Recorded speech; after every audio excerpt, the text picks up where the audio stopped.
dan pekerjaan diprediksi akan berpengaruh terhadap keberhasilan atau kegagalan seseorang dalam memangku jabatan dan mengikuti program studi. Baiklah, di sini saya akan menjelaskan mengenai asumsi teori threat and factor, yaitu ada beberapa. Yang pertama, setiap individu mempunyai sejumlah kemampuan dan kompetensi seperti taraf intelijensi, bakat khusus, taraf kreativitas, wujud minat, serta keterampilan yang sama-sama membentuk suatu pola yang khas untuk individu itu. Dan yang kedua, ada kemampuan dan potensi yang tampak pada diri seseorang menunjukkan hubungan yang berlainan dengan kemampuan dan keterampilan yang dituntut pada pekerjaan seseorang di berbagai bidang pekerjaannya. Dan yang ketiga yaitu penentuan kecocokan atau ketidakcocokan antara data tentang tuntutan program studi dan data tentang individu lebih dapat diandalkan daripada hanya berpikiran kecocokan atas dasar pandangan pribadi tentang diri sendiri dan sekedar kesan tuntutan program studi. Dan yang keempat, setiap individu mampu berkeinginan dan berkecenderungan untuk mengenal diri serta memanfaatkan pemahaman diri itu dengan berpikir sebaik-baiknya, sehingga dia akan menggunakan keseluruhan kemampuannya semaksimal mungkin dan dengan demikian mengatur kehidupannya sendiri secara memuaskan. Baiklah, saya akan menjelaskan tentang keunggulan dan kelemahan teori threat and factor. Keunggulan dari teori ini adalah membantu seseorang mengembangkan bakat sendiri dalam memilih karirnya di masa yang akan datang. Dan terdapat beberapa kelebihan dalam teori threat and factor. Yang pertama, pemusatan pada klien dan bukan pada konselor. Yang kedua, identifikasi dan hubungan konseling sebagai wahana utama dalam mengubah kepribadian. Yang ketiga, lebih menekankan pada sikap konselor daripada teknik. Yang keempat, memberikan kemungkinan untuk melakukan penelitian penemuan kuantitatif. Dan yang terakhir, yang kelima, penekanan emosi, perasaan, dan afektif dalam konseling.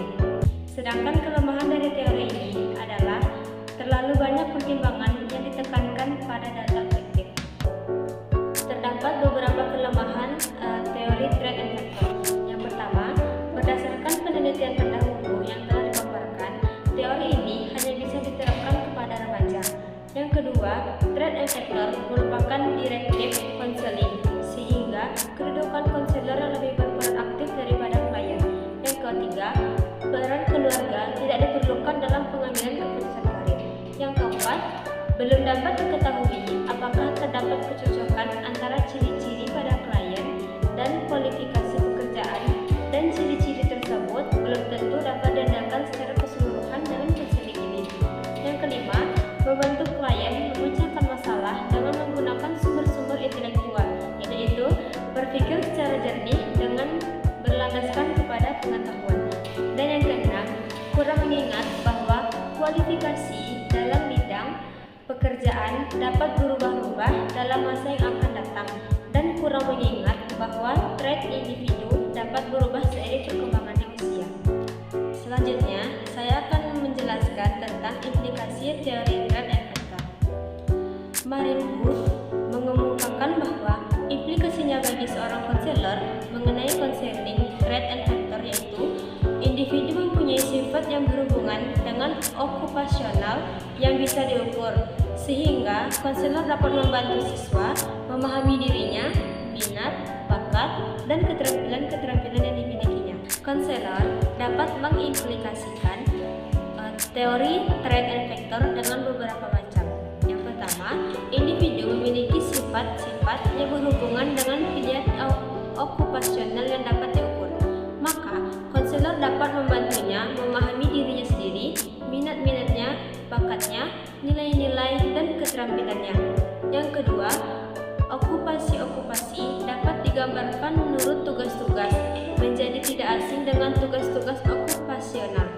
Maka, konselor membantu klien mempelajarinya, sehingga mereka dapat membedakan dan menggambarkan okupasi-okupasi. Yang ketiga, mempelajari bagaimana mengumpulkan, memahami, dan menerapkan informasi tentang diri dan dunia kerja, yaitu suatu keterampilan penting dan pokok untuk mengambil keputusan-keputusan. Maka, konselor harus membantu individu-individu mempelajari keterampilan. Baiklah, sekian yang dapat kami sampaikan. Jika ada salah